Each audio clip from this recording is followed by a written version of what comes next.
Muy bien, vamos a dar inicio en esta tarde el Centro de Formación y Acción Social Fray Gabriel Gutiérrez Ramírez y la Escuela de la Caridad del Secretariado Nacional de Pastoral Social Caritas Colombiana les dan una cordial bienvenida a la sesión en el día de hoy. Recuerden que en este momento estamos en el módulo número uno. El módulo número uno es la fundamentación bíblica y teológico-pastoral de la relación fe-política. Este día martes nos encontramos precisamente trabajando una sesión introductoria, la mejor política puesta al servicio del verdadero bien común. Es una sesión que estuvo dirigida, orientada desde el capítulo número 5 de la Fratelli Tutti del Papa Francisco, y nos acompañaba el doctor Rodrigo Guerra, secretario de la Pontificia Comisión para América Latina. En esta tarde nos acompaña el profesor Wilmar Roldán Solano. Wilmar es doctor en teología en la Pontificia Universidad Javeriana, magíster en misionología y especialista en comunicación social de la Pontificia Universidad Gregoriana de Roma, licenciado en teología por la Pontificia Universidad Javeriana. Wilmar es un gran referente en temas de doctrina social de la Iglesia, tanto para nuestro país como también para América Latina. Wilmar igualmente fue fundador de la Escuela de la Caridad del Secretariado Nacional de Pastoral Social. Gracias, Wilmar, por acompañarnos en esta tarde. Sabemos de sus compromisos, de su agenda, pero bueno, aquí está para acompañarnos en esta tarde. Le damos cordial bienvenida y gracias por acompañarnos nuevamente en esta tarde. A todos, bienvenidos y bienvenidas. Gracias, Miguel Ricardo, por la invitación de nuevo a estos espacios de compartir más allá de nuestras experticias, más allá de nuestras especialidades o títulos. Yo creo que lo que venimos a compartir aquí es nuestra experiencia de fe en un tema tan importante como es la política, porque nos toca todo el tiempo estamos permeados por ella. eh, y bueno, pues este espacio pretende ser un abrebocas de el compromiso que como seguidores del Señor tenemos a la hora de ver nuestro contexto como creyentes y como actores políticos. Bueno, muy bien. Pues vamos a disponernos a la sesión del día de hoy, esta tarde. No sin antes agradecer pues a Miguel Ricardo y al Centro de Formación y Acción Social, Fray Gabriel Gutiérrez Ramírez, por la invitación que nos han hecho. Y cuando digo nos han hecho, hablo en nombre de la Facultad de Teología de la Pontificia Universidad Javeriana. Yo no voy a hablar a nombre propio, sino que voy a hablar también a nombre de la Facultad de Teología, en donde pues queremos también tener un aporte no significativo, activo, directo, con este centro de formación y acción social, que es tan importante para nuestros tiempos en nuestro país. Así es que hoy me han invitado a trabajar un tema y es muy ambicioso decir que vamos a hablar de la política en el Nuevo Testamento. Yo creería que lo primero que tendremos que hacer es cambiarle el título y hacer una aproximación a la política en el Nuevo Testamento. ¿Y por qué aproximación? Porque si planteamos el tema de la política en el Nuevo Testamento, no solamente nos tendríamos que ceñir a los evangelios, sino que tendríamos que ver cómo el elemento político atravesó completamente. Piensen ustedes en el corpus paulino, cada una de las cartas paulinas. Piensen ustedes la opción que tuvo que hacer Pablo en una comunidad como fue la comunidad de Roma. O piensen ustedes cómo fue la opción política que tuvo que hacer Pablo llegando a Grecia. Imagínense, llegando a la cuna de la polis, de la política, cómo tuvo que enfrentarse a esos grandes eruditos en Grecia para proponer, hablar, testimoniar a Cristo Jesús. O piensen ustedes qué sería de una clase dedicada solamente a la comunidad de Corinto, en la carta 1 y en la carta 2. Ahí tendríamos un bagaje enorme de las opciones políticas que tuvo que hacer Pablo para hablar hombres y mujeres, para hablar a la comunidad, una comunidad dividida, una comunidad permeada por pecados de la carne, en fin.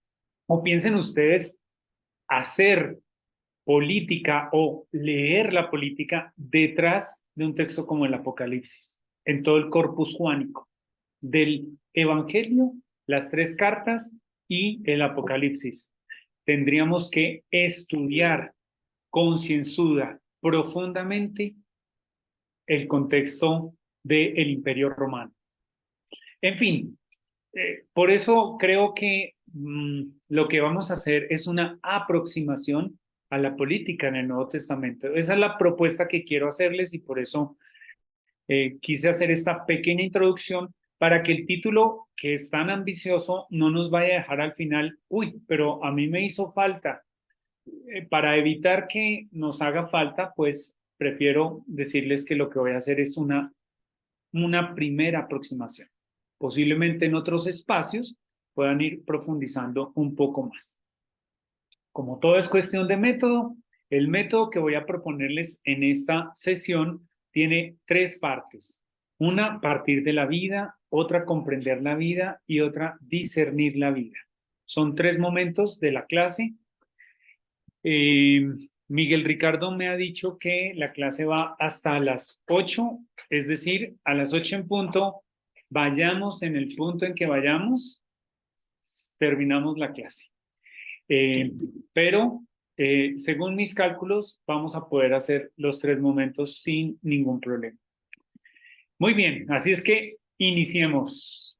Partir de la vida. Vamos a partir de la vida y en este partir de la vida, pues quiero hacer una mención que es la idea que había en la conformación, especialmente de la idea de los griegos de pensarse el ser humano formado en el oikos para la contribución que ese ser humano podía darle a la polis. Esto es muy importante. Tomen, por favor, lápiz y papel. Va a ser muy importante que tomen lápiz y papel en esta clase, que tomen unos buenos apuntes, porque ahí es donde ustedes pueden volver a la lectura de sus apuntes para reforzar el conocimiento que vamos a tener en la sesión de hoy. Entonces, apunten estos dos términos que son términos griegos. Y voy a referirme a varios términos griegos porque si no entendemos la cultura griega, no vamos a entender el Nuevo Testamento. Si no entendemos la política romana, no se va a entender el Nuevo Testamento. Vamos a seguir leyendo, pero sin comprender el contexto en el que nacieron los textos.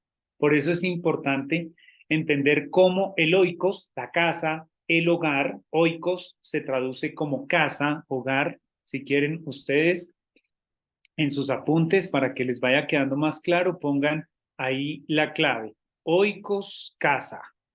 Perdón que me está quedando la letra como si estuviera aprendiendo a escribir, pero bueno, ahí creo que se entiende. Oikos, casa. Tradúzcanlo como casa. Y piensen en lo siguiente. Para una familia griega era muy importante en su casa formar al ciudadano en tres áreas muy concretas de la vida. Es decir, un niño, una niña griega, en su oikos, en su casa, era formado en tres aspectos. Primer aspecto, en la oikonomía, o como la traducción que hacemos al castellano, la economía. ¿Qué era la economía y cómo entendía el griego en el oikos la economía? Apúntenlo. Justa y recta utilización de los bienes. Piensen en esto.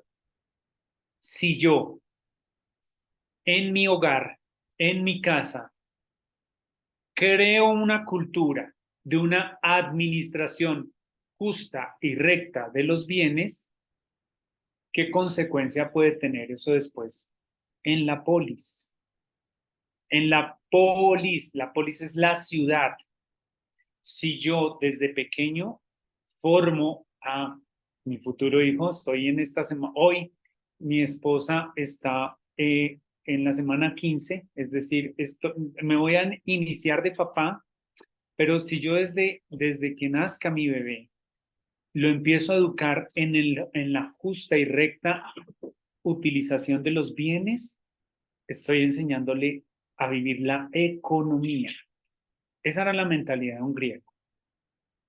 Segunda virtud en la que se formaba un niño en su casa. Se formaba en la oicología o la ecología. Y atentos aquí, porque se nos empieza a complejizar un poco el tema.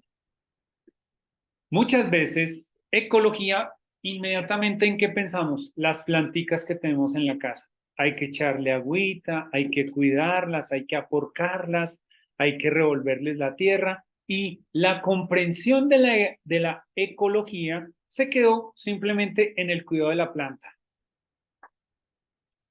Para el griego, la ecología era la capacidad que tengo de entrar en relación con los otros y con el entorno. De ahí que no sea nada equivocada la idea que tiene el Papa Francisco en su encíclica Laudato Si, que estudiarán aquí en algún momento de este diplomado, la idea que él tiene de todo está conectado con todo está relacionado con todo.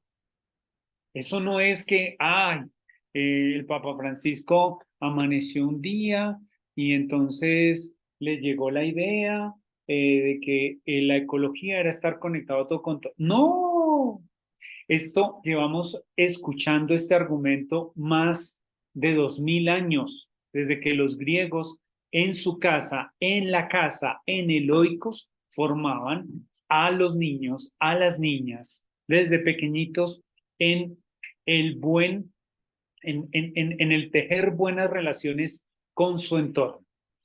Imagínense todo lo que podría en este momento, en la crisis socioambiental que nos encontramos, aportarle una idea de una ecología, no solamente pensando en los árboles, sino una ecología en donde pensemos la conexión y la relación que existe entre todo, todo lo que nos rodea. Tercera virtud. A los niños los formaban en el oikos, en el ecumene, que era el ecumene, la capacidad de entrar en diálogo. Piensen ustedes en algo. Desde la familia, aprender a dialogar, a tener discrepancias, a pensar diferente, a opinar diferente, era una manera que se tenía de vivir la ecumene, que es lo que hoy podríamos llamar el diálogo. Cuando hablamos de ecumenismo, lo que pasa es que la palabra ecumenismo casi que quedó abrogada simplemente a el diálogo entre los cristianos de distintas denominaciones. Pero la ecumene, la raíz del término, significa capacidad de poder entrar en diálogo con los otros, hasta con los que piensan diferente. Piensen ustedes en esto. Casas, hogares, oikos, en donde se forme en la capacidad de hablar con los otros, de entrar en relación dialógica con los otros, hasta con los que piensan diferentes. ¿Qué efecto tendría eso cuando el ciudadano del oikos va a la polis, va a la ciudad? ¿Qué efecto esto tendría? Capacidad de entrar en diálogo y relación con los otros, hasta con los que piensan diferente. Aterricemos eso a nuestro contexto. Piensen en algo. En este diplomado, ustedes van a estar hablando mucho de política y la política está muy relacionada con la economía. Y la economía, perdón un momento, yo aquí hago una corrección. Y la economía va a estar muy relacionada con la manera en que tenemos de administrar los bienes. Esto es la idea que tenían los griegos.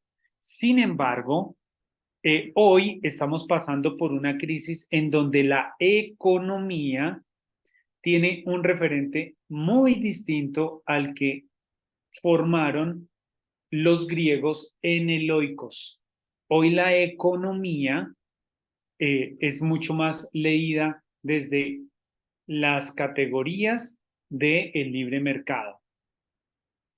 Y esa lectura de una economía del libre mercado, pues Francisco va a ser muy fuerte y muy duro en la denominación que él hace o en la adjetivación, la calificación que hace de la economía.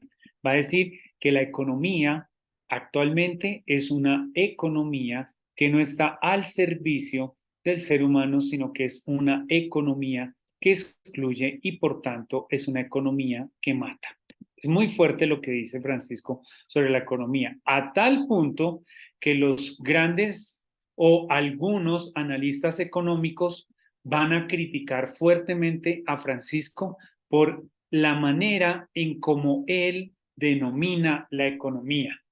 Y en esa fuerte crítica que le hacen, Francisco pone ejemplos y pone un ejemplo que a mí me llama mucho la atención.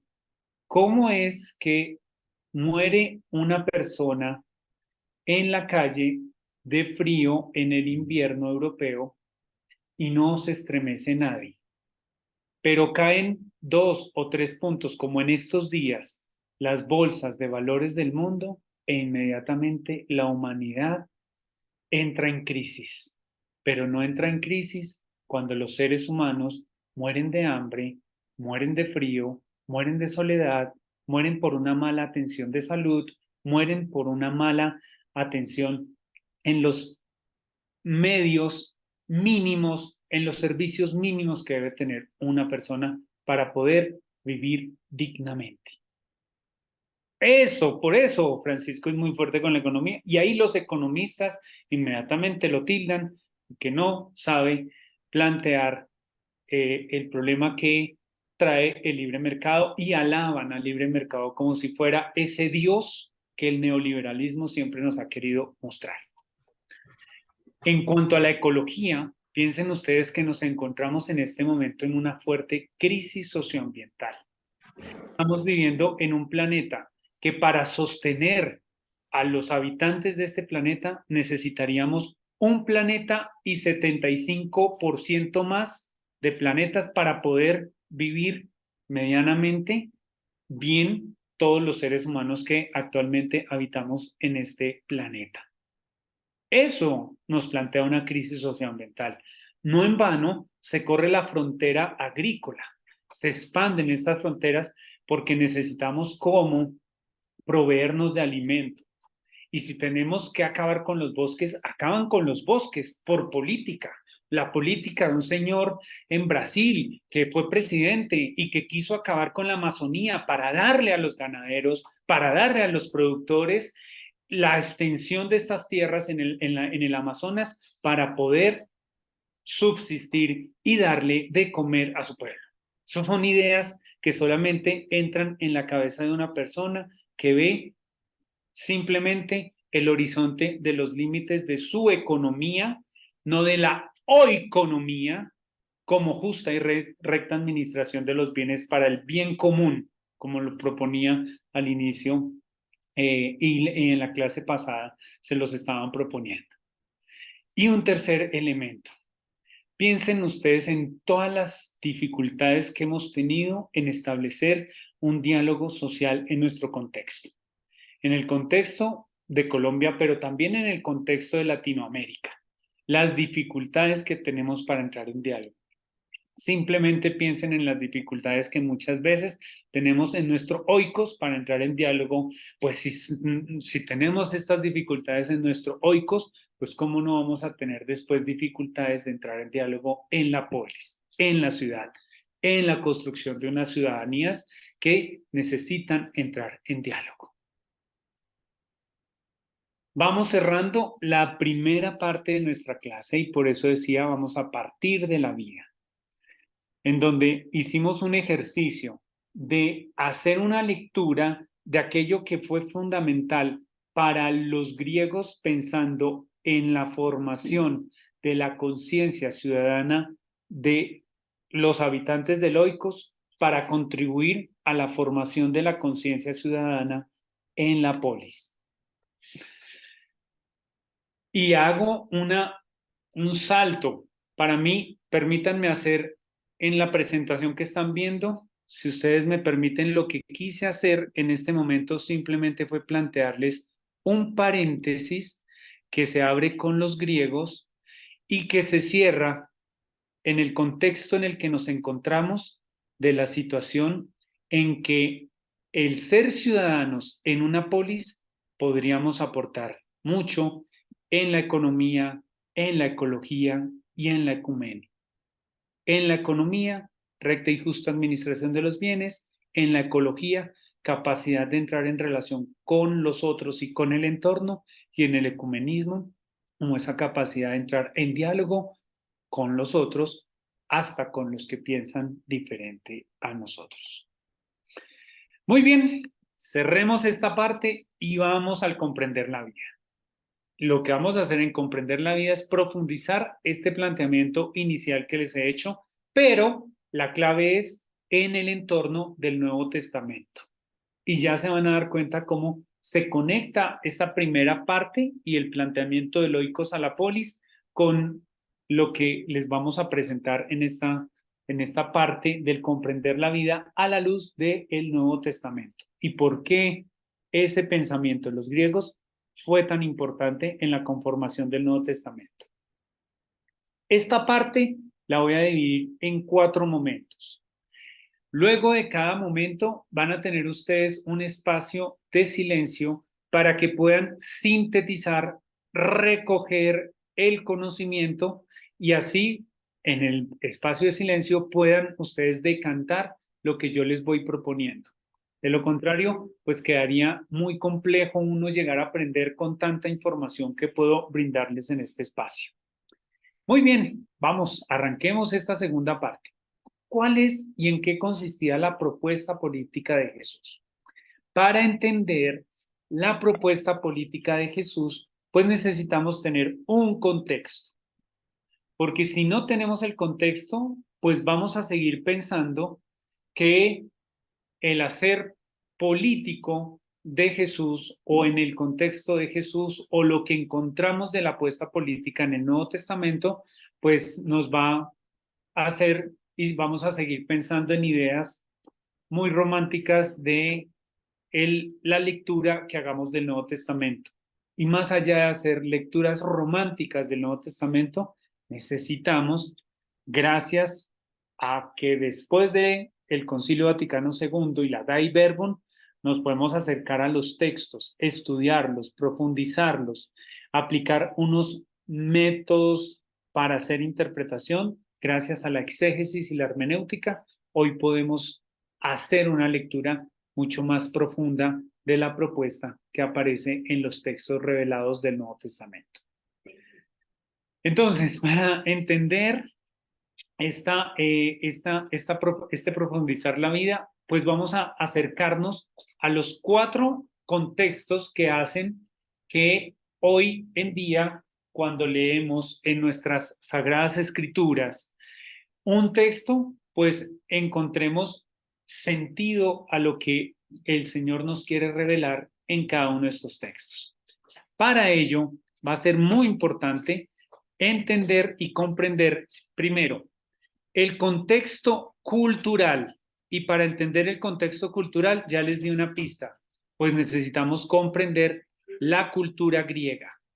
O, como otros estudiosos lo pueden denominar, la cultura el helenismo, que es ese legado que permeó al Nuevo Testamento desde el año 333 antes de Cristo con la llegada de Alejandro Magno al imperio. Pero también vamos a hacer una aproximación, esta me encanta, la aproximación política. Y para entender el contexto político en el que se gestó el Nuevo Testamento, pues necesitamos entender el Imperio Romano. Hace poco terminé de leer una biografía muy apasionante de leer de Julio César, que se llama El Imperio Soy Yo. Son más o menos unas 800 páginas, pero es genial, porque entiende uno perfectamente cómo funcionaba el Imperio Romano y ahí vamos a comprender, cuando leemos historia política del Imperio Romano, una de las causas que llevaron al crimen que cometieron con Jesús de Nazaret. Luego nos aproximaremos un tanto a el ambiente religioso y para entender el ambiente religioso pues tenemos que meternos y hacer un rápido paso por la religión judía, por el judaísmo, porque Jesús fue judío de religión y fue judío de raza. Entonces hay que entender la relación religiosa que hay allí en Jesús de Nazaret. Y luego vamos a hacer una aproximación al ambiente social del Nuevo Testamento y en ese ambiente social, pues la pregunta que algunos han hecho y el cuestionamiento sobre si Jesús era un celote. Ya les voy a explicar qué es eso para que no se vayan a ir en esta noche con una pregunta tan abierta como la que estoy planteando en este momento. Entonces, acerquémonos al Nuevo Testamento y al contexto político del Nuevo Testamento desde el ámbito cultural, del Imperio Romano, del ambiente social en los celotes y el ambiente religioso desde el judaísmo. Avancemos. Vamos con la primera parte entonces. Influencia cultural. Para entender el Nuevo Testamento, pues lo primero que tendríamos que hacer es casi que entender un poco el griego. Oh, perdón, no me había dado cuenta que alguien quiere hacer una pregunta. Señor Teo. Buenas noches, soy Teo. Tengo una duda. Acabas de decir que Jesús era de cultura judía y de religión judía. Por de pronto, ¿dónde nos queda la cultura y la antropología judía en la propuesta de Jesús? Porque Jesús fue judío, no griego. Y la antropología hebrea dista mucho de la antropología griega. Es decir, las dos perspectivas son distintas. ¿Cómo se articulan en Jesús esas dos fuentes culturales que de suyo nosotros mismos somos de matriz pues judeocristiana y judeohelenista? ¿Me puede plantear la pregunta de nuevo? Porque lo que yo dije es que Jesús es judío de religión y raza, permeado por la cultura griega. Eso Entonces, significa que era de cultura judía, hebrea. sí. ¿Y por qué el punto de partida entonces? ¿Cómo mezclamos o cómo articulamos la influencia de la cultura griega y la cultura propia de Jesús en esta propuesta? Porque Ok, el punto de partida no es la cultura hebrea, sino la cultura griega. ok, perfecto. Claro, lo que pasa es que si me deja avanzar un poco, se va a dar cuenta que cuando hablemos de el ambiente religioso, en medio de la cultura política romana y en medio de la cultura misma griega, ahí nos vamos a dar cuenta cómo se fusionan. Para entender eso, simplemente es remitirnos a Jerusalén. ¿Qué era Jerusalén y cómo se construye Jerusalén? Y ahí se cruza lo que usted llama la matriz. Jerusalén es el perfecto cruce entre lo religioso, lo político, lo cultural y lo social, que son los cuatro planteamientos que estoy haciendo para entender la experiencia de Jesús de Nazaret y las comunidades que dieron origen a los evangelios. Pero si me permite, déjenme avanzar un poco más a ver si puedo responder su pregunta en el mismo desarrollo del planteamiento de los cuatro. ¿Le parece, señor Teo? Claro que sí, claro que sí. Ok, gracias. Muy bien. Entonces, hablemos de este ambiente griego. Claro, el texto, la revelación del Nuevo Testamento aparece en griego y aparece en un griego que es muy particular, porque es el griego de la denominada koiné, de la comunidad, las comunidades que empiezan a leer y que después empiezan a escribir, que reciben en un primer momento la tradición oral y después pasan a la tradición escrita, son comunidades que tuvieron en los apóstoles un referente, testigos directos que fueron dejando un legado que después se traduce en los textos, y ese traducirlo en los textos hace que ellos tengan un lenguaje común, que es lo que se va a denominar el griego de la koiné, de la comunidad, para entender lo que ellos querían transmitir de Jesús de Nazaret, de aquello que él les había contado, narrado. De allí entonces, que va a ser muy importante, que si entendemos la concepción griega, entonces tendríamos que ver cómo es la estructura de la polis, cómo es la estructura de una ciudad, las clases altas, quiénes eran, la clase media, quién era, la clase baja, porque ahí vamos a entender muy bien las relaciones que Jesús viene a establecer y las relaciones políticas que él teje en su relación social. ¿Quiénes estaban en la clase alta? En la clase alta vamos a encontrar en la Palestina del tiempo de Jesús, influenciada por la cultura griega, a los sumos sacerdotes, a los jefes romanos, a los grandes terratenientes, a los ricos y comerciantes y a los jefes recaudadores de los impuestos. Si ustedes han hecho una lectura atenta de los textos del Nuevo Testamento y especialmente de los textos de los evangelios, se van a encontrar que estos grupos de la clase alta tuvieron cierta relación con Jesús y en algún momento los vemos interactuar y vemos a un Jesús muy crítico de este grupo social, porque era un grupo social que tenía una fuerte influencia social y política, y esa fuerte influencia social y política tuvo una connotación en la propuesta de el reino de Dios que vino a traer Jesús. Esto es muy importante irlo entendiendo. Cuando comprendemos la dimensión de cómo se van estructurando las ciudades, las polis a las que Jesús les hablaba, las gentes, la muchedumbre, y vamos entendiendo este tipo de relaciones, después cuando nos acercamos a un texto, por ejemplo, como Jesús y Zaqueo, que es un texto de un recaudador de impuestos, Jesús entrando a casa de un recaudador de impuestos, la crítica de la misma comunidad, de quienes lo ven estar allí, entrar allí, tejer relaciones, pero después nos damos cuenta de los efectos que tiene la entrada de Jesús en la casa y entendemos cómo él mismo, Zaqueo, va a decir, iba a tener una conversión, iba a decir, todo lo que he robado y más, lo devolveré. Es decir, ese tipo de relaciones que Jesús va estableciendo va a atravesar esta pirámide de las relaciones o la estructura en cómo se organizaban las polis, las ciudades en tiempos de Jesús.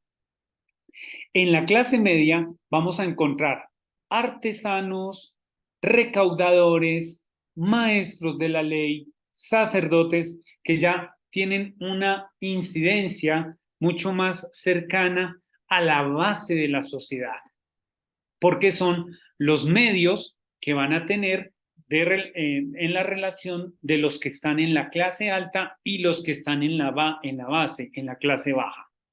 Estos recaudadores de impuestos son un Mateo. Piensen ustedes en Mateo, que era un recaudador de impuestos. Piensen ustedes que los artesanos no eran solamente las personas que hacían bisutería, es decir, que solamente hacían pulseras o collares o aretes. No, los artesanos eran todos aquellos considerados, todos aquellos que tenían el arte de manejar las cosas con las manos, de confeccionar con las manos, de elaborar con las manos. Un carpintero era considerado un artesano, un herrero eran considerados artesanos porque con sus manos construían, hacían distintos elementos para el bien de, pues, de los oficios que se tenían en ese momento. Entonces, Jesús entra en relación no solamente con las clases altas, sino que lo vemos también entrando en relación con esta clase media. Piensen ustedes en un texto como Lucas 10, cuando Jesús entra en relación con un maestro de la ley. Piensen ustedes en las relaciones cuando Jesús entraba en relación con todos aquellos que sabían, los escribas, que conocían muy bien las escrituras, que las manejaban muy bien y que buscaban tentar a Jesús en muchos ámbitos, especialmente del conocimiento de las Sagradas Escrituras. Y piensen ustedes en la clase baja, aquellos que estaban por fuera, que hacían parte de la periferia y que difícilmente entraban en un contexto de la ciudad y estaban más bien apostados o vivían o hacían sus relaciones por fuera de los muros de las grandes ciudades. Entre ellos los campesinos, los pescadores, los pastores, los enfermos, los esclavos, los leprosos, todos aquellos que eran prácticamente excluidos de la polis y que vivían extramuros, fuera de los muros.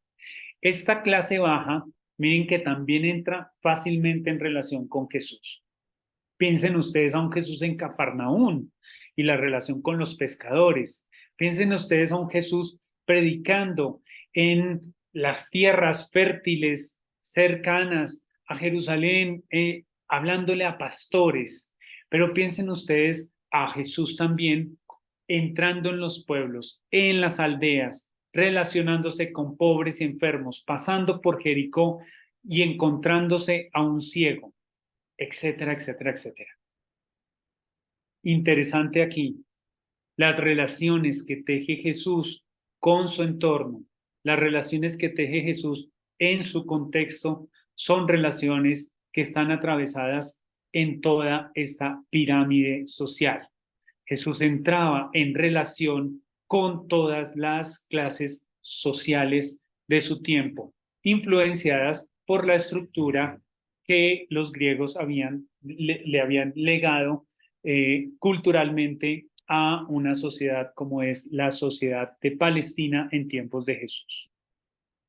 Un minuto, un minuto para que cada una y cada uno en sus apuntes escriba qué aprendí o posiblemente qué afiancé o posiblemente qué debo desaprender de aquello que estoy aprendiendo hoy. Un minuto para que hagan síntesis de la incidencia de lo cultural en el ámbito de la construcción del Nuevo Testamento. Cada uno voy a ir calculando en mi reloj el minuto a partir de ya.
Muy bien.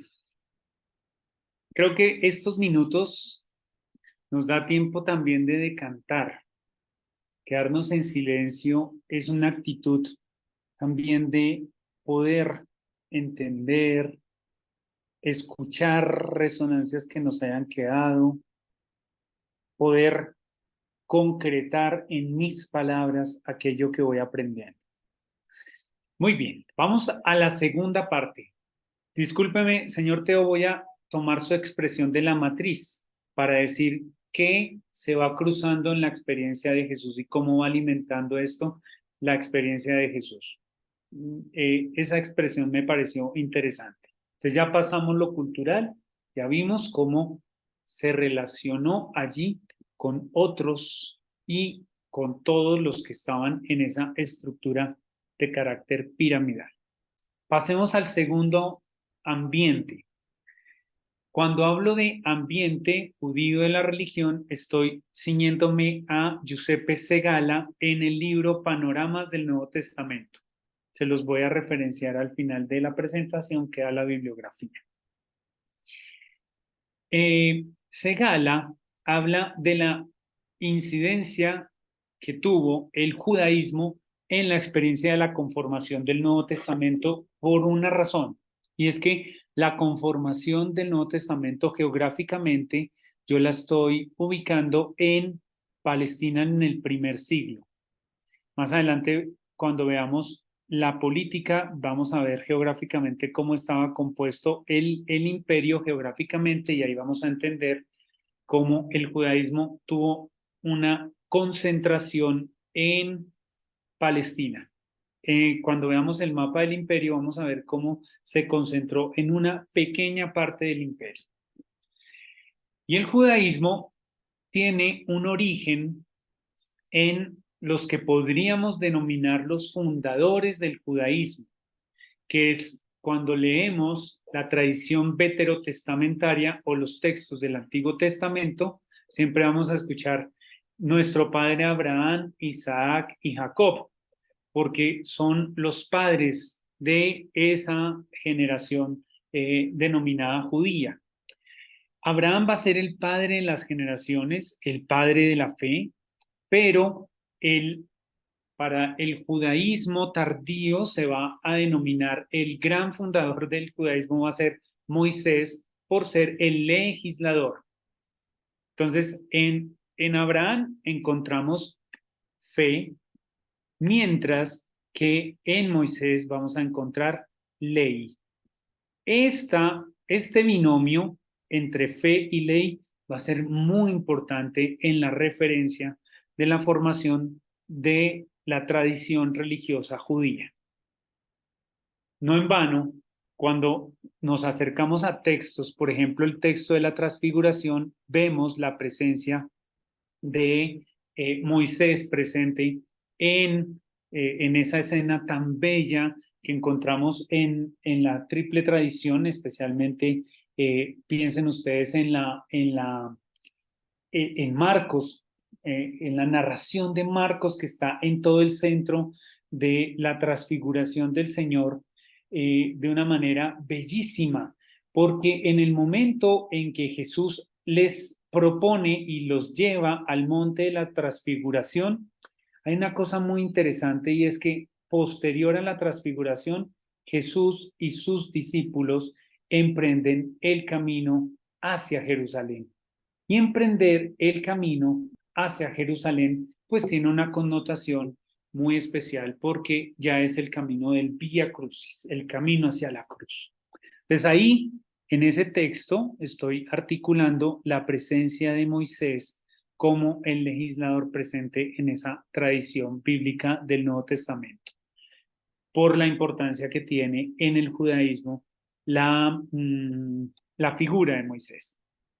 Pero también tendremos que hablar que el judaísmo es una tradición religiosa de libro, de texto, en donde la conformación de la Biblia judía es lo que se va a denominar una Tanaj, que es la fusión de tres tradiciones literarias fundamentales en el judaísmo. T de Torah, la ley, Los profetas o los nabín, los profetas que son muy importantes dentro del legado de la fe judía, y los Ketubim o los escritos que tienen un carácter histórico. Esta conformación de ley, profetas y escritos es lo que se va a denominar la Tanakh o texto o Biblia judía.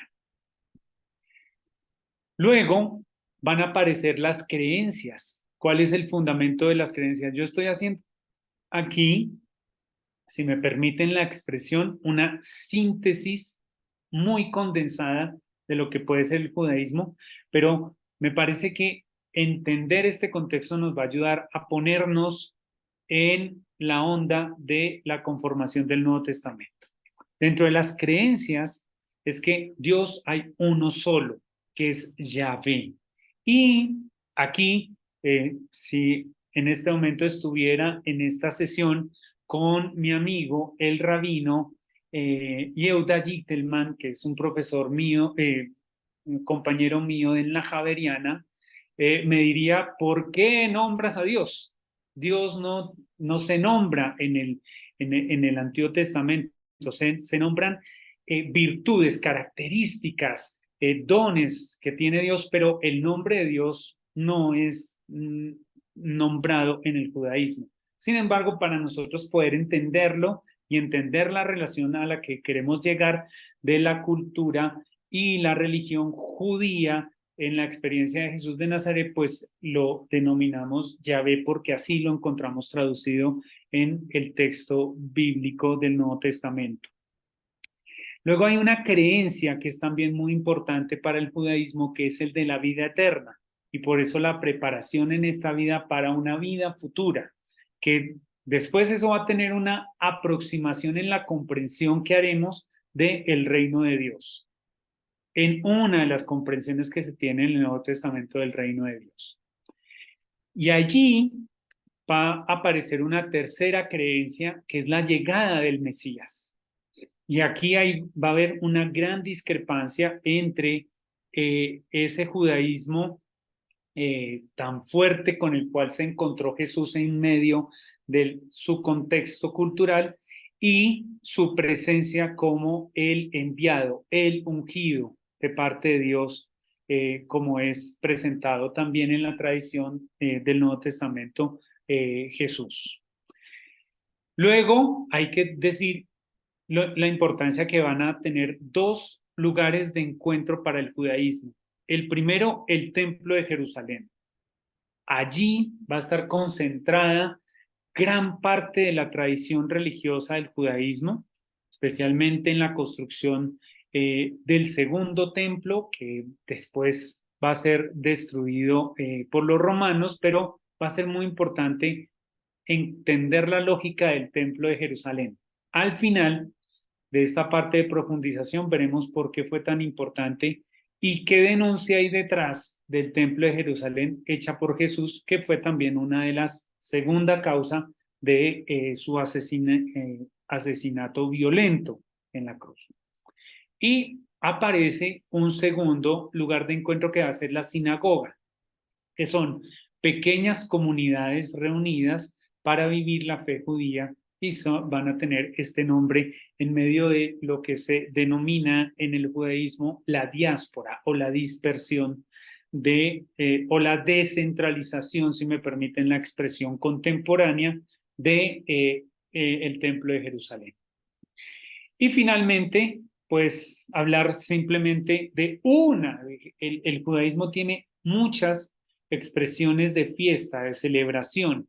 Es una religión muy festiva, pero permítanme solamente hacer una mención a la Pascua, al paso, a la liberación, a la evocación de la liberación del pueblo israelita de la esclavitud egipcia a la liberación. La Pascua como la fiesta central, más importante. Pero aquí podríamos hablar de la fiesta de los tabernáculos, de la fiesta del perdón, de la fiesta de las cosechas, y en fin, otras fiestas más que son muy importantes en el contexto del judaísmo, que en este momento, para la síntesis tan apretada que estamos presentando, pues la Pascua tiene un aspecto central muy importante dentro de la fe, y por eso el cristianismo, nuestra experiencia de fe, pues también vivirá de una experiencia pascual, como es el paso de la muerte a la resurrección de Jesús de Nazaret. Muy bien. De esta síntesis estrecha, 1 minuto para que cada uno saque sus conclusiones y pueda escribir. 1, ¿qué aprendió? 2, ¿qué conocimiento afianzó? ¿O qué debe desaprender? Dejemos 1 minuto para que cada uno haga el ejercicio de ir escribiendo de esta experiencia religiosa del judaísmo que decantamos, que concluimos personalmente. 1 minuto.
Bien. Vimos entonces la primera aproximación a la cultura griega, segunda aproximación a la religión judía. Vámonos con la tercera aproximación, y es la política, que es aquella que estaba centrada en el imperio romano, con el centro en Roma. Perdón, aquí podemos ver un mapa rápido de cómo estaba conformado en tiempos de Jesús el Imperio Romano. Todo lo que ustedes ven en este mapa, en la parte roja, es lo que en tiempos de Jesús era considerado lo romano. Después el imperio se va a expandir un poco más, pero para que ustedes tengan idea. La experiencia, oigan bien, se las voy a señalar aquí en otro color, no rojo.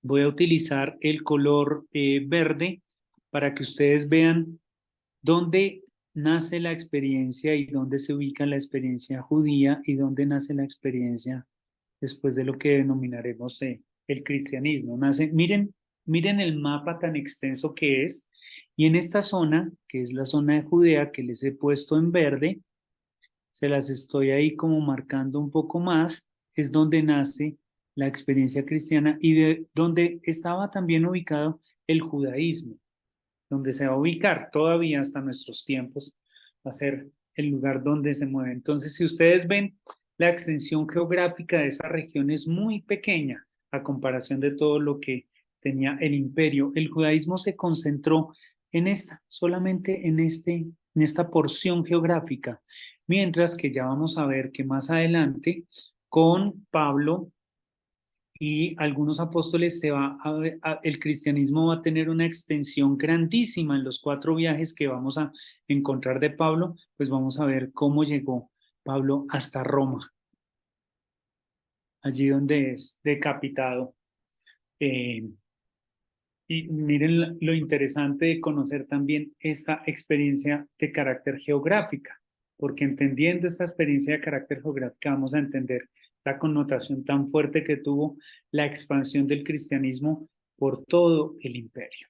Bueno, devolvámonos, un momento aquí. Estamos hablando del Imperio Romano, que tenía un emperador, y ese emperador pues tenía un senado y tenía un consejo consultivo Esto tuvo muchas variaciones, se ha tenido muchas variaciones en la comprensión de lo que hoy leemos en la historia, de cómo fue mutando, pasando de la comprensión de una república, pasando a las dictaduras por las que tuvo que vivir el imperio, pero pues digamos que el Imperio Romano se afincó, tuvo sus cuatro grandes componentes en lo militar, en lo económico, que aquí lo vemos, como ese sistema económico tuvo una fuerte incidencia y podríamos decir que un centro en su sistema de impuestos, que fue muy importante para el sostenimiento de todo el imperio. También se afianzó mucho en la estructura social dividida entre los ciudadanos esclavos y los libres, que después van a tener unos ciudadanía romana, otros no. Algunos esclavos podían obtener esa ciudadanía romana, pasar a ser libres. Estas relaciones las vamos a entender muy bien, por ejemplo, en el contexto de Pablo. Pablo como ciudadano romano que podía moverse perfectamente por el imperio, un hombre docto, culto, bueno, en fin. Pero también vamos a ver cómo hubo un sistema de comunicación supremamente efectivo para los romanos que estuvo centrado en las carreteras. Piensen ustedes, si me permiten, discúlpenme el ejemplo banal, pero si me permiten, las carreteras de el tiempo de los romanos es a lo que nosotros hoy llamamos Internet. Era la capacidad que tenía el imperio de poder comunicarse con todas las provincias senatoriales o imperiales, aquí están divididas en la parte económica, de tal manera que la manera en cómo tenía Roma de comunicarse, piensen otra vez, vamos al mapa, Roma, miren el centro del imperio donde quedaba, se los estoy señalando aquí en la pantalla, quedaba en Roma, pues cómo hacían para poder tener incidencia sobre todo el imperio, se inventaron el sistema de las carreteras.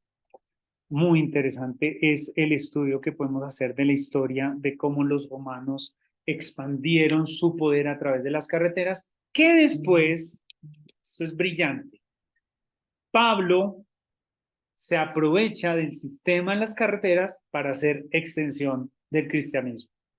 Cuando estudiamos la política en los textos de Pablo es fantástico porque entendemos cómo este hombre se relacionó con todas las comunidades y con todas se comunicaba a través de las carreteras. Por eso las cartas van a ser muy importantes. Pero bueno, dejémoslo para más adelante. Jesús va a nacer en el contexto de la dinastía Julio-Claudia. En tiempos del emperador Augusto, vive durante Tiberio y más o menos su crucifixión y resurrección va a estar en este lapso que les estoy señalando aquí de verde, pero me atreví también a poner en esta línea del tiempo a Claudio y a Nerón como emperadores que también tuvieron mucha influencia dentro del cristianismo después escrito. Si bien Augusto y Tiberio, hasta aquí llega un poco la relación del cristianismo oral, a partir de aquí va a aparecer un cristianismo escrito. Pero bueno, eso es parte de otra clase. Avancemos para ver un poco cómo estaba dividido el imperio. El imperio entonces estaba dividido en lo que se denominaban las provincias consulares, emperatoriales. De ahí entonces que en Oriente, aquí lo que les estoy marcando en verde, donde estaba la provincia donde estaba la región de Judea, pues va a tener un procónsul. Y ahí entonces vamos a encontrar también algunas relaciones presentes en el Nuevo Testamento, donde nacen, por ejemplo, los evangelios. El evangelio de Lucas van a ser un poco cerca de Grecia. El evangelio de Marcos van a ser va a ser un evangelio que va a surgir en Roma. El evangelio de Mateo va a surgir hacia la provincia de Licia, Asia Menor. El Evangelio de Juan va a tener también un origen por aquí hacia Grecia, Acaya. Entonces, ¿por qué les estoy contando esto? Porque es muy importante conocer en qué contexto geográfico, social e histórico nacen los evangelios para comprender un poco el lenguaje que los mismos evangelistas utilizan para presentar a Jesús de Nazaret, dependiendo la región y dependiendo las relaciones sociales, geográficas, religiosas que pudieran tener allí los mismos apóstoles y quienes escriben los evangelios. De esta tercera parte, que hemos hablado del Imperio Romano y la incidencia política, ¿qué aprendí o qué afiancé o qué debo desaprender? Un minuto para que cada uno haga su síntesis personal.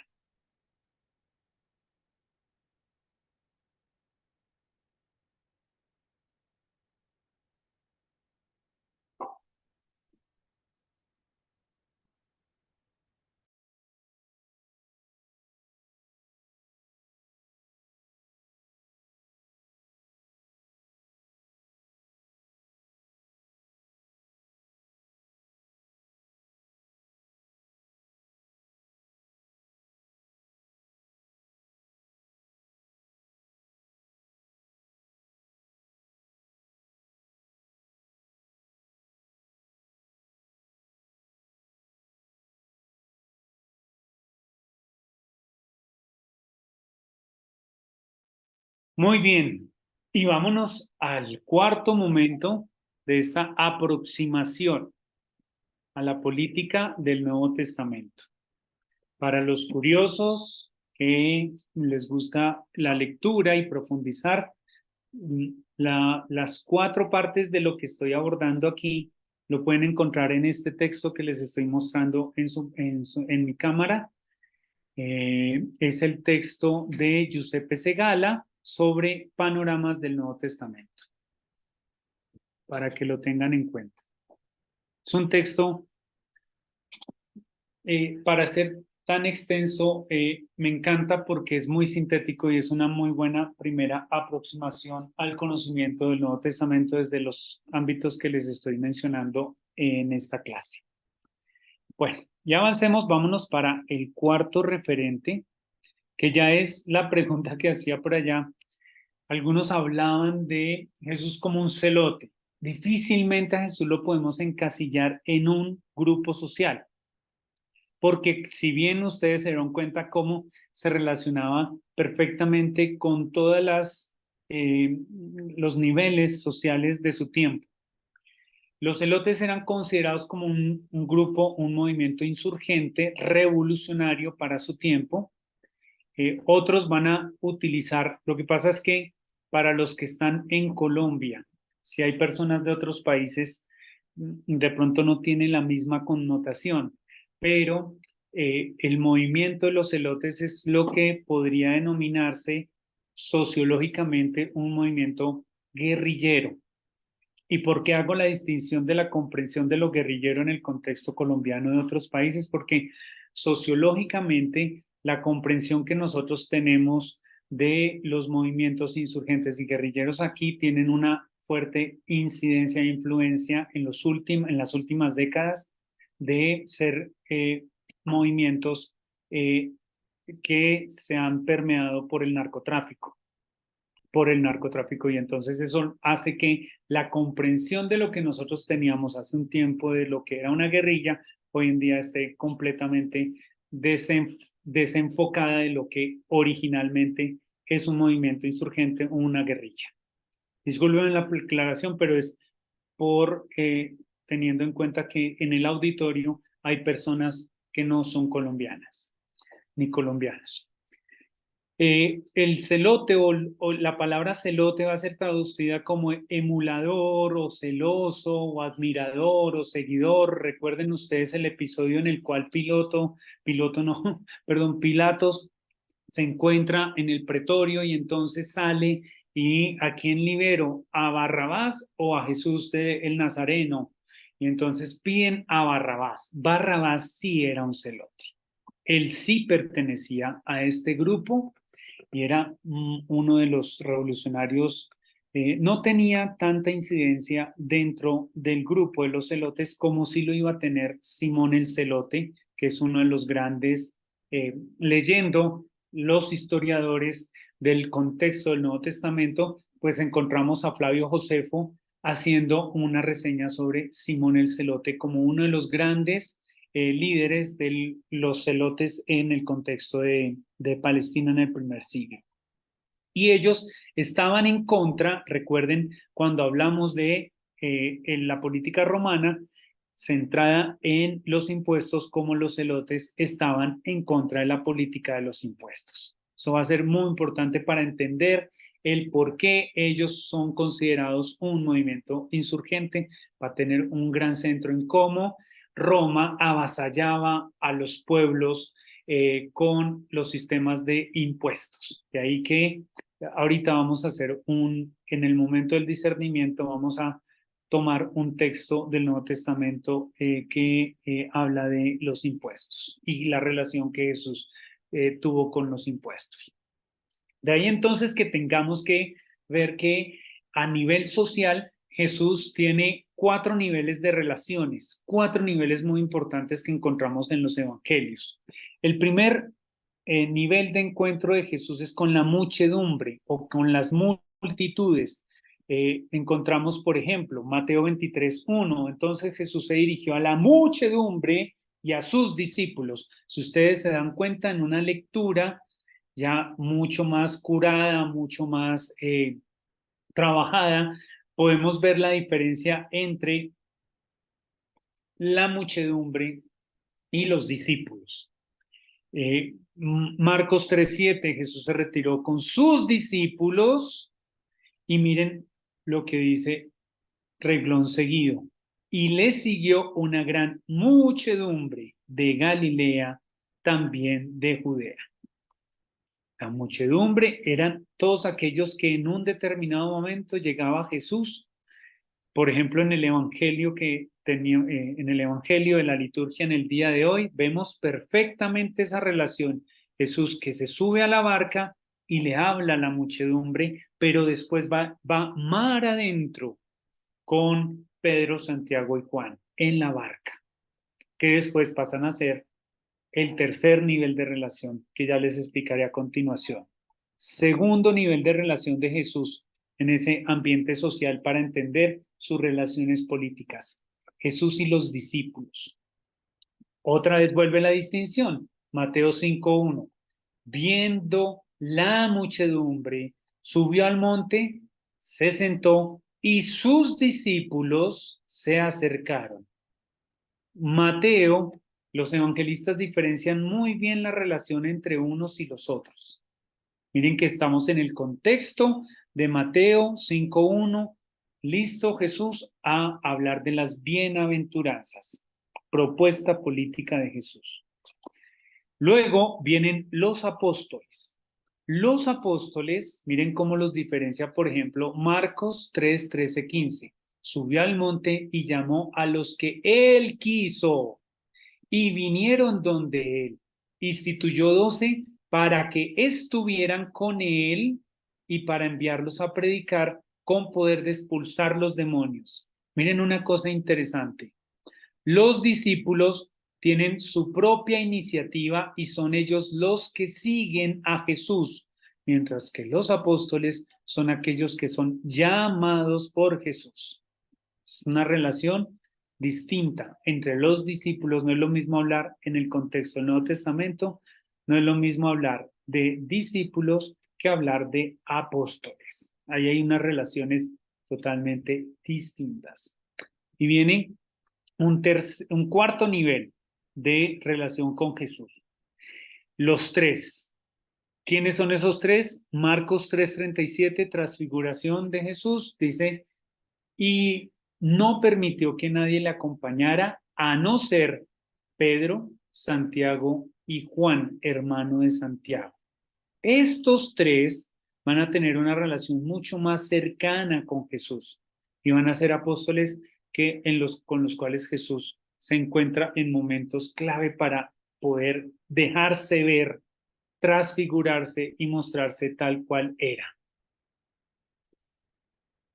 Conclusión de estas 4 partes. La propuesta de Jesús podemos verla centrada en 4 niveles. Miren, esta es una aproximación y les pido que tengan un poco de paciencia porque hay otras aproximaciones, pero esta que queremos presentarles para este diplomado está centrada en estas 4 relaciones. Primero, la relación de Jesús con el reino de Dios y su justicia, como está en Mateo 6:33.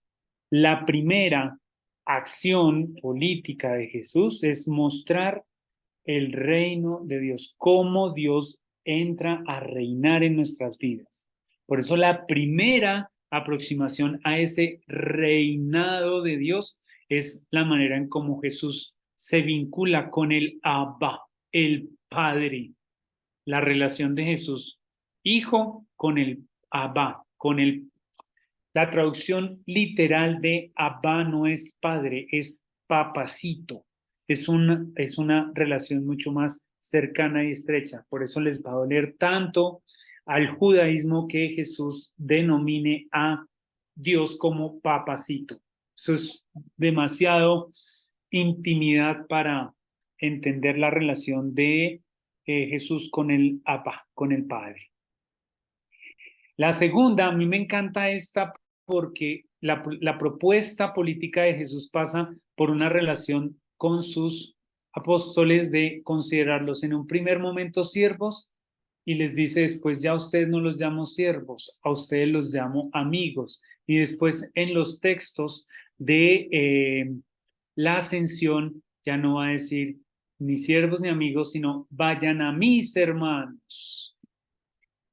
Jesús en su relación con los suyos, con los más cercanos, va teniendo una madurez en su relación, de siervos amigos, de amigos hermanos. Tienen 3 connotaciones distintas, 3 aproximaciones distintas, 3 vínculos distintos en cómo Jesús se relaciona y en esa manera de relacionarse también vamos a entender la misión que cada uno va recibiendo y el llamado o la vocación que cada uno va entendiendo de su relación con Jesús. Luego aparecen las apuestas de Jesús en el corazón del hombre, en donde Jesús da una afirmación profundísima. Donde está tu corazón, allí está tu tesoro. Donde está nuestro corazón es donde está nuestro tesoro y por eso a donde ponemos el corazón, ponemos toda la fuerza de cuidar, proteger aquello que es nuestro recurso más grato, más preciado, nuestro tesoro. ¿Por qué? Porque Jesús va entendiendo en la relación con la muchedumbre, con los discípulos, con los apóstoles, con los 3, que los seres humanos tienen apuestas profundas y esas apuestas profundas muestran en dónde está el corazón de los seres humanos. No en vano, la propuesta ética centrada en el amor es tan importante en la comprensión de la relación que Jesús tiene con los suyos. Y finalmente, en la lectura que hacemos de Mateo 5:1-12, que es el texto de las bienaventuranzas, ahí vemos una propuesta concreta de Jesús en el Evangelio de Marcos, en el Evangelio de Mateo vemos una propuesta de Jesús, una propuesta política en ese discurso, en el Sermón de las Montañas, en el Sermón de la Montaña de las bienaventuranzas. Hay una cosa muy interesante, discúlpenme en este paréntesis, pero es importante conocerlo. Jesús se relaciona en Mateo a través de discursos, práctica, discursos, práctica, discurso, práctica. Y lo mismo pasa aquí en Mateo 5:12. Una vez Jesús hace el discurso, inmediatamente pasa a explicar o a poner ejemplos de cómo aterrizar esas bienaventuranzas. Eso es un trabajo que podríamos realizar mucho más adelante para comprender la propuesta y la apuesta política de Jesús en las bienaventuranzas y cómo funciona eso en las relaciones propuestas por Mateo. Y para que cerremos esta parte antes del minuto de aprendizaje, pues hablemos simplemente de la relación que Jesús políticamente tuvo con el templo, que fue una relación muy compleja, que fue una relación muy densa, a tal punto que las autoridades religiosas, por las denuncias que Jesús hace de la corrupción del templo, lo llevan a las autoridades políticas para Jesús ser crucificado. ¿Por qué? Porque Jesús denuncia la corrupción que tenía el templo y cómo el templo se convierte en una cueva de ladrones y bandidos, en un sistema corrupto de los sacrificios, de los ritos sacrificiales. Y eso políticamente a Jesús le va a costar la persecución y la condena de las autoridades religiosas y políticas de su tiempo. Esa corrupción se generaba, voy a tratar de sintetizarlo en un minuto. Esto es una cosa muy densa, pero lo sintetizaré en un minuto. En el día, la gente llegaba a la plaza o al patio de los gentiles, que era donde estaban los puestos de los mercaderes, y compraba animales para llevarlos al patio de los sacerdotes, número 5, y que los animales fueran sacrificados en el altar del sacrificio número 4 como un homenaje a Dios por la remisión de los pecados. Pero resulta que en las noches, mientras Jerusalén dormía, por la puerta de atrás del templo sacaban los animales, no mataban todos los animales, sino que mataban solo uno o dos de cada especie al día, porque eso le estaba creando a Jerusalén unas condiciones sanitarias terribles y salubres y muy complicadas. Entonces lo que hacían era en la noche sacar los animales que no quedaban sacrificados y los llevaban al otro día otra vez al patio de los gentiles para que los vendedores volvieran a vender estos animales que la gente compraba para que fueran sacrificados. Este sistema circular lo denuncia Jesús y por eso el texto en el cual vemos a Jesús eh, tumbando a los mercaderes de este patio de los gentiles y denunciando esas relaciones corruptas en donde la gente era engañada ingenuamente de que le sacrificaban su animal, expiaban su pecado, pero en las noches sacaban los animales y los volvían a vender al otro día. Esa relación de Jesús con el templo y esa denuncia social lo llevó a que fuera llevado a la condena de la cruz, como todos conocemos.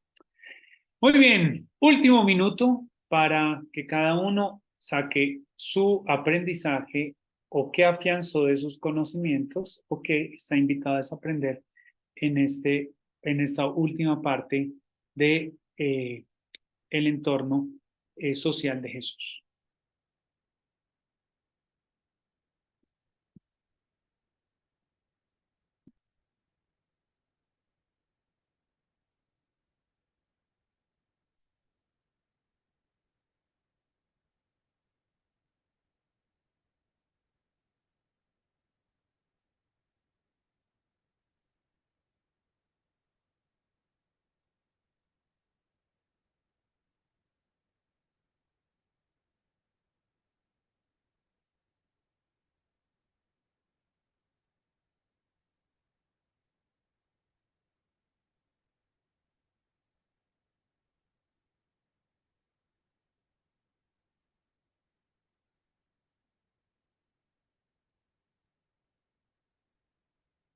Muy bien, vamos al último momento de esta sesión que hemos tenido hoy. Vamos a un pequeño ejercicio de discernir la vida, es decir, qué nos está queriendo decir Dios hoy con esta sesión que hemos tenido de este diplomado. Y vamos a valernos del texto de Lucas 20, 26, que dice: quedándose ellos al acecho, le enviaron unos espías que fingieran ser justos para sorprenderle en alguna palabra y poderle entregar al poder y autoridad del procurador. y le preguntaron: Maestro, sabemos que hablas y enseñas con rectitud y que no tienes en cuenta la condición de las personas, sino que enseñas con franqueza el camino de Dios. ¿Nos es lícito pagar tributo al César o no? Pero él, habiendo conocido su astucia, les dijo: Muéstrenme un denario. ¿De quién lleva la imagen y la inscripción? Ellos dijeron: del César. Él les dijo: pues bien, lo del César, devuélvanselo al César, y lo de Dios a Dios. No pudieron sorprenderle en ninguna palabra ante el pueblo, y maravillados por su respuesta, se callaron.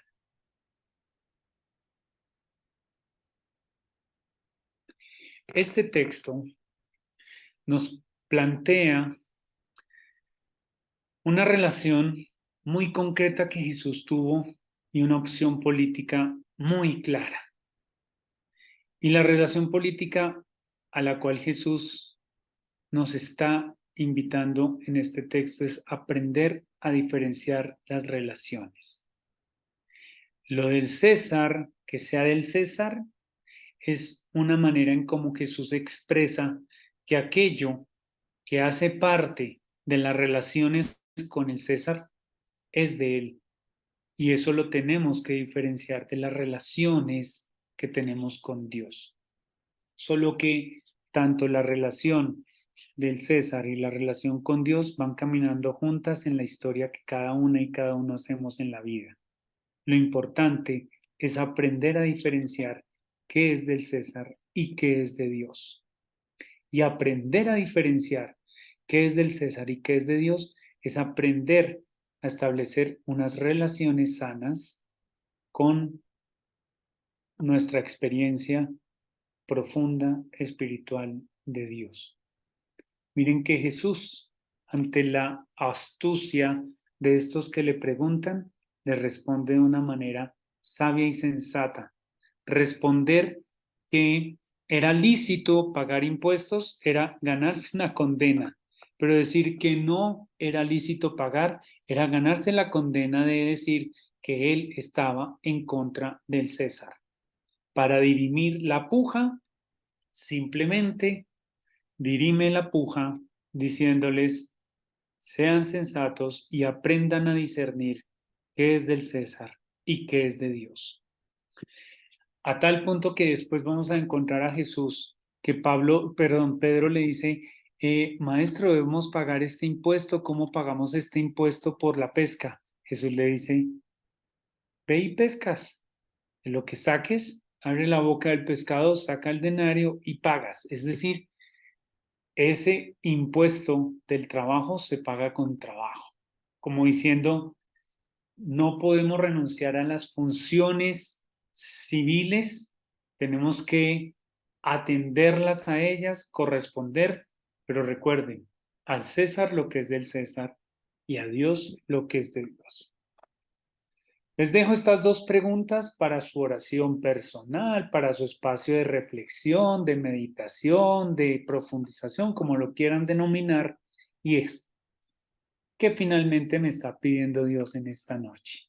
Con esta aproximación a conocer el contexto político del Nuevo Testamento. Y la segunda pregunta: ¿estoy dispuesta a vivir las opciones políticas de Jesús en mi contexto social? ¿Estoy dispuesto a aprender a diferenciar lo que es de Dios, lo que es del César? ¿Estoy dispuesto a jugármela? Estoy dispuesto a jugármela por la construcción del reino de Dios. Estoy dispuesto a vivir en las bienaventuranzas.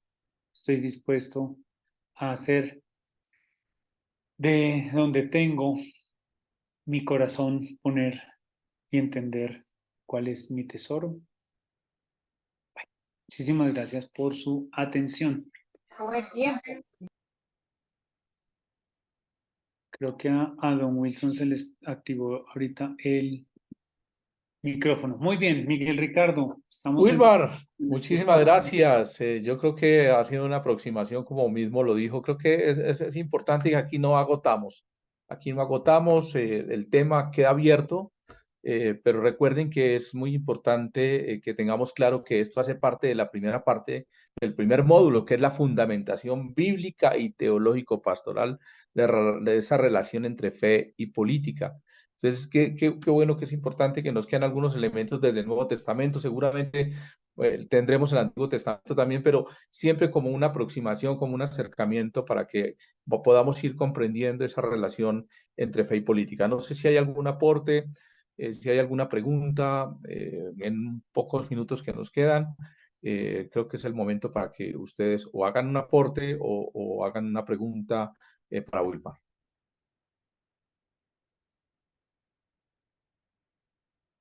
¿Todo está tan claro? ¿Alguna pregunta? ¿Algún comentario?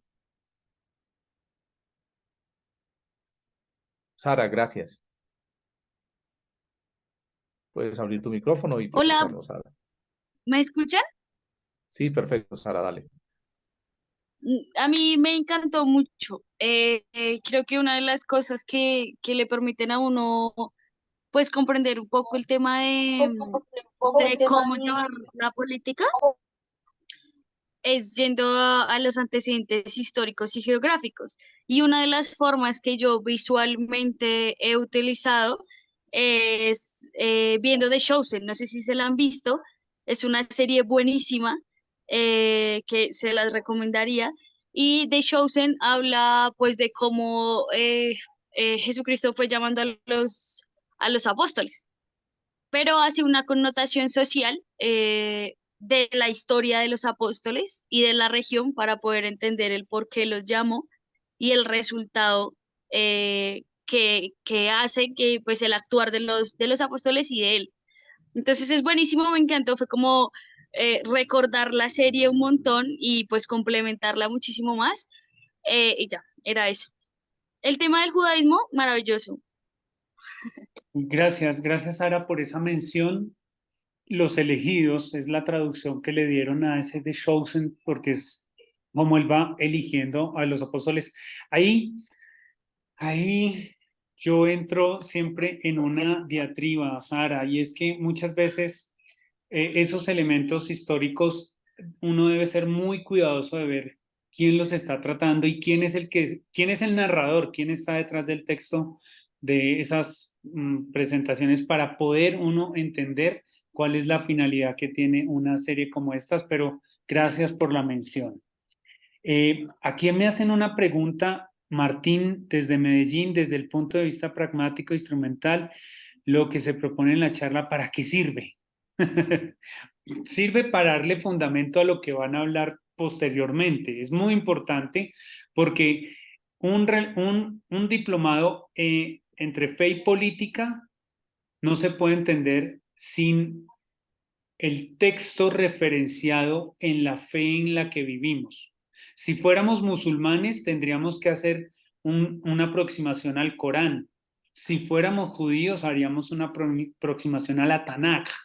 No somos cristianos, católicos, y seguimos a Cristo. Y para entender el fundamento de la propuesta de fe y política, tenemos que poner a la base la experiencia de los evangelios. Discúlpeme si fue un poco también pragmático en la respuesta tal y como lo pregunta Martín. Muy bien, Wilmar. ¿Alguna otra pregunta para Wilmar? ¿Algún otro comentario? Bueno, dice No Vilda. más que agradecer porque realmente es muy interesante, queda uno como, así que como él mismo decía al comienzo, la intencionalidad también de seguir profundizando y abarcando este tema. Fascinante, realmente me gustó muchísimo.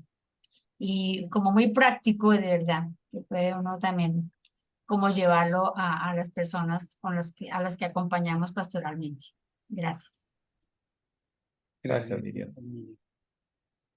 Muy bien, dice Vilda, muy oportuno este tema sobre política en el Nuevo Testamento. Permanecí atenta para no perder ningún detalle, entender, bueno, que no manejaba hace mucho tiempo, me obliga a leer mucho más. Gracias. ¿Sí? Ana Belén, levantó la mano. Ana Belén, puedes abrir tu micrófono. Tienes tu micrófono cerrado, Ana Belén.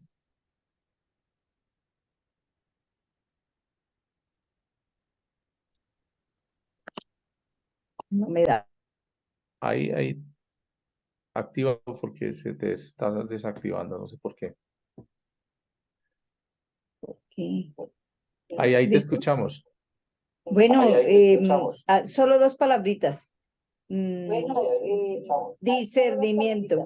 Discernimiento en nuestro actuar en la sociedad para poder transmitir lo que creemos. Transmitir lo que creemos. Transmitir lo que creemos. Ok, Ana Belén. Gracias. Ok, Ana Belén. Gracias. Gracias. Sí, una última palabra, porque ya son las 8, de la hermana Juliana, desde Pasto. Dice, me llama la atención cómo esta matriz tiene aún sus vestigios en el pensamiento social de la iglesia. Muchas gracias por su maravillosa comprensión. Sí, todo lo que estamos argumentando aquí tiene de fondo el pensamiento social de la iglesia. Digamos que no podríamos hacer una aproximación a esta lectura si no es con las categorías que hoy tenemos de la aproximación del pensamiento social de la iglesia. Gracias por ese último comentario. Muchísimas gracias, Miguel Ricardo. Aquí hay una mano levantada y ya cerramos. Joan Ok, Alexander y perfecto. cerramos. Ok. Joan Alexander, gracias y cerramos. Sí, buenas noches. Primero agradezco mucho la intervención del doctor Wilmar Roldán, muy claro, muy sintético, y realmente nos aporta muchas claves contextuales para comprender todo lo que tiene que ver con o la aproximación, ¿no? Él lo dijo al principio, aclaró varias veces la aproximación a la política del Nuevo Testamento, que digamos es mucho más apropiado como la plantea el doctor Wilmar. Yo tenía una pregunta. ¿Tú dijiste en algún momento que nos ibas de pronto, si era posible, a compartir un material bibliográfico? Sí, entonces les voy a compartir la presentación y en la parte final de la presentación aparece la bibliografía que utilicé. Ah, perfecto. Sí, es que realmente es muy, muy aclarador y muy útil para nuestro diplomado. Entonces, muchas gracias, doctor. Claro que Gracias. sí, con gusto. Gracias a ustedes. Muy bien, Wilmar, muchísimas gracias por este espacio que nos ha compartido, siempre dinámico, reflexivo, pero claro, sintético. Creo que recoger en una sesión de hora y media todo estos temas es una maravilla. Muchísimas gracias por haber compartido con nosotros en esta noche. Un agradecimiento muy especial a la Facultad de Teología de la Universidad Javeriana por la bondad y eh, por participar en estos diplomados. Algunas cosas para ustedes, para el grupo. Entonces, recuerden, algunas personas que se inscribieron al final, yo ya hablé con la universidad, mañana se cierra ese proceso de inscripciones. Entonces, al cerrarse el proceso de inscripciones, inmediatamente los van a subir a una plataforma que se llama SIS y a partir de ella van a empezar ustedes a recibir los correos electrónicos de parte de la universidad para el tema de los pagos. Los que ya pagaron, pues ya entran en el proceso, no hay ningún problema, pero también para que reciban cómo ingresar a la plataforma de Moodle, porque allí recuerden que está nuestro repositorio, donde están todos los materiales, donde están los videos, donde están todas las clases. Igualmente, a través del grupo del canal de WhatsApp, pues ustedes están recibiendo también este material, están recibiendo las grabaciones. Hay una aclaración bien importante y es que ustedes no pueden compartir estas grabaciones, ¿sí? No pueden multiplicarlas porque realmente, pues por respeto a las personas, por respeto a ustedes mismos que están pagando por este servicio, entonces, por favor, no multipliquen estas grabaciones. Sencillamente las hacemos con ustedes, con el aprecio de que puedan volver a retomar, de que puedan volver sobre ellas para seguir profundizando en los temas. Siempre es importante que semana a semana ustedes retomen estas grabaciones para que vayan quedando las claridades y para que también ustedes vayan formulando sus preguntas, llevando como una secuencia del tema. Siempre es importante eso.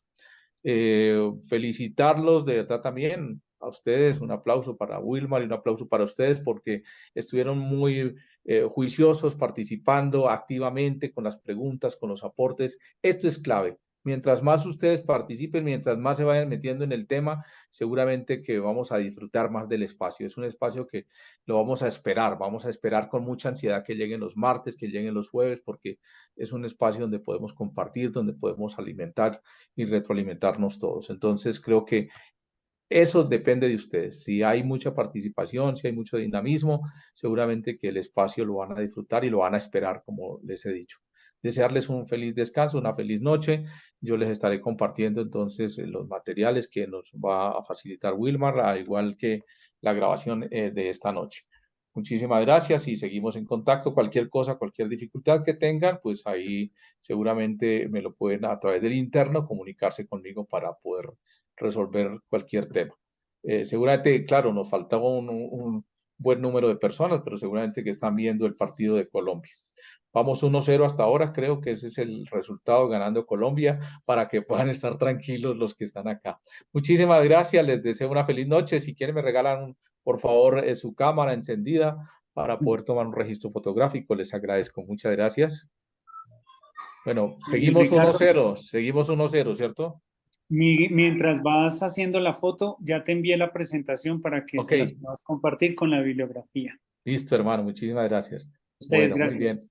Abran sus cámaras, todavía hay algunos que no han abierto. Abran sus cámaras, eso, muy bien. Un día les voy a mandar en plena clase a abrir sus cámaras para saber que están ahí, no que dejaron el teléfono por ahí prendido y se fueron a ver el partido. Bueno, muchísimas gracias de verdad a todos por su compañía en esta noche. Muy bien. Desearles un feliz descanso, una feliz noche a todos. Y bueno, ahí seguimos conectados en nuestras clases. Nos vemos entonces el próximo martes a las 6:30. Recuerden, horario 6:30 a 8 de la noche, martes y jueves. Ahí estamos conectados. Les deseamos un feliz descanso, feliz noche para todos. Nos vemos. Gracias, Wilmar. Gracias. Saludos. Gracias, feliz Gracias. descanso, buenas noches para Maicita, todos. gracias. Bueno, pues. Gracias. Gracias, doctor Arturo. Feliz descanso, buenas noches.